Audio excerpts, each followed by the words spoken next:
Wario's not that character. Right, and chat, none of us are saying that Mezcal is a bad player. He was a top seed in this tournament. Like, he was 7th seed, and he was 7th seed for a reason. Nobody expected him to 2-0 Gluto. That's what we're saying. Either way, though, before we start off on this game, we are seeing the Kazuya take on the Captain Falcon. I do want to point that is Gluto out, Rafflo out, Mr. R out. So many more fantastic players out of this bracket before even top 8. This is crazy. If you're not watching Wanted, you're missing out.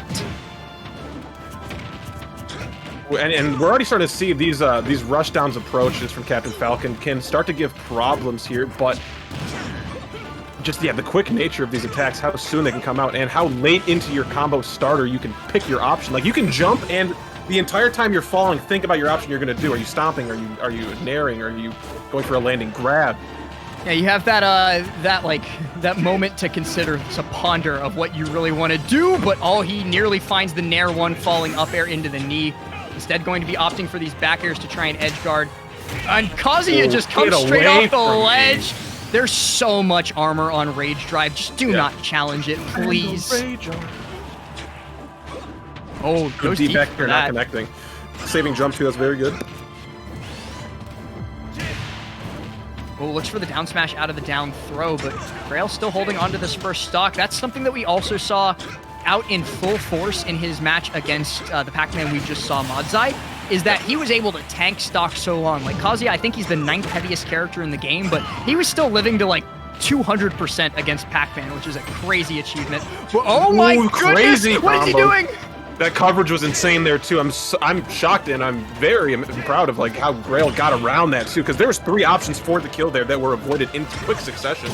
You're dead. You're dead. You know you don't live that. That's the thing. Is the rising nair. You don't live that. That's the prescription of death.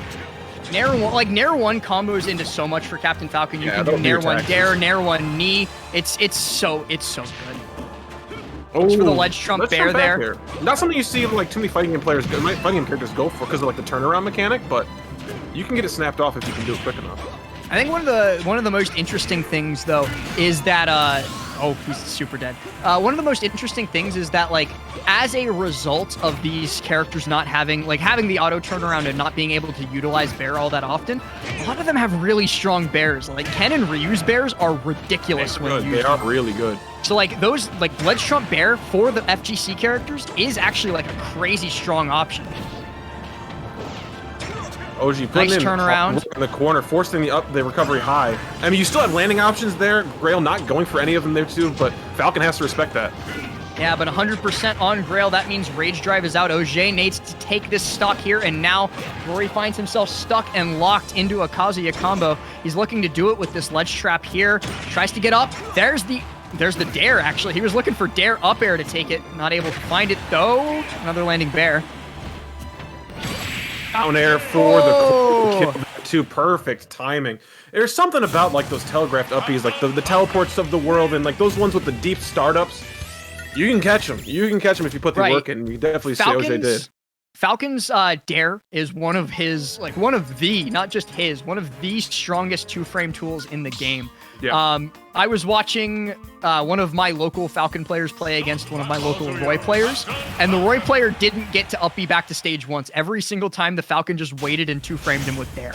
It was kind of hard to watch, but either way, as a result of that dare, Ogey is going to take game number 1 and run us to game number 2 here on Town and City. An interesting counterpick from the Kazuya player here.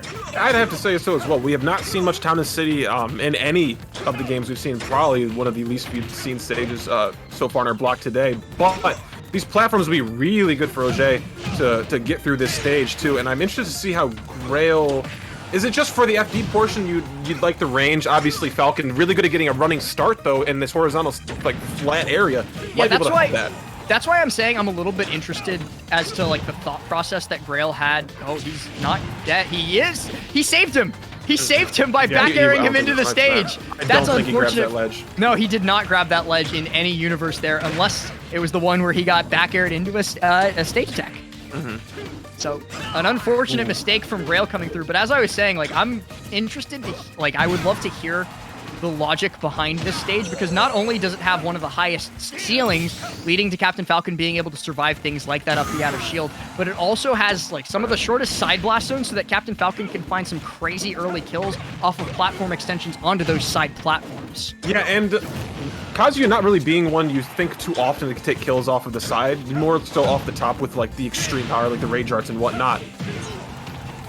As you roll in here, no, looking for the roll in though. Good. You see the crouches threatening the wave dash in, and we see wave dash hell sweep coming in from Greil a lot here too. I'm interested to see if that comes out a little more. Yeah, one thing that I've noticed too is that Greil is very much a fan of rolling. Like almost every single chase situation that he's put Ogey in, and also that he put Modzai in during the last set we watched him. He was just like, he was a sucker. He was like, I'm just gonna wait here for you to roll in, and I'm gonna wait for the punish. Nice landing there. Get the chase down there too. Got a little too close. I mean, this is a phenomenal start from Greil. I didn't even realize. It's one of those things where they seem like they're playing a similar game, but just taking the interactions the extra mile is Greil here with a stock lead. Oh! I mean, it was another one of those situations that we saw during the last set too, of Greil just tanking on these stocks forever. He lived to 190 on that last one. Now he's going to get down smash up tilt. Tries to go deep off stage, but Ogey, excuse me, actually just going to die. There's nothing more to say. He's dead. Yeah, I mean, when you start off with such a lead like that one too, even a character like Falcon, it has all the explosive kill power you could ever want in a character. It's kind of the same deal, same two sides of the same coin for Kazuya. I'm sorry, I'm watching this replay again. I went a little bit quiet because I was trying to process it. But just that was like something that we hadn't seen from Greil throughout this, was that conversion into the up B. A lot of the time so far, we keep seeing him go for like EWGF down smash, or because he was trying to catch like an air dodge in, or an EWGF up smash, something along those lines, and it hadn't really been hitting. But the one time that he goes for EWGF up B, it hits perfectly, it gets him the game, and while his opponent was at 170%, it was still a nice kill. Nice sometime, why not 170? Oh, moving into game 3 here of our last set for this block before we hand it off to two more electric commentators. We will hopefully bring this one on home for you here too. Yeah, I mean, Hollow Bastion. You mentioned it like as we got into like 2 sets ago that you and I didn't really get much game 3s, especially throughout winners bracket. And he's been cleaning up the game 3s, yeah. As soon as we dipped down to losers bracket, they were like, "Oh, you want game 3s? Oh, you want a knee? You can have the knee." As Ogey finds the first stock in style. I mean, coming off the leads here was the story of last game, and might be the same story, but for the other player this time. Oh, I mean, not the downer. Okay. It's a small sample size to work with, but so far the player in this set who takes the first stock does take the game. So if that continues to be the truth, Ogey has found himself a phenomenal start to this game. I bet knockback on that, what was that, forward tilt? That's crazy. Sends you horizontal. Dude, that's what I wish Ganon's F-tilt was. It's like that's going to be the Wind God Fist right there. Yeah. That's crazy too. Greil not taking very much percent at all, like losing that stock practically in a 0-to-death fashion, if not a 0-to-death, able to find a stock. But again, it feels like that's not melee. There's a flow, man. It's like Ogey gets the stock and then percent gets added, and then Greil gets the stock, and it's even kinda, and then it just repeats and repeats and repeats. There's Rage Drive right there, and to get the throw, lands back on stage with the full hop nair. I like what Ogey is going for here, and it's just the raw Falcon kick, actually, to take the stock. Cements his lead with a stock taken.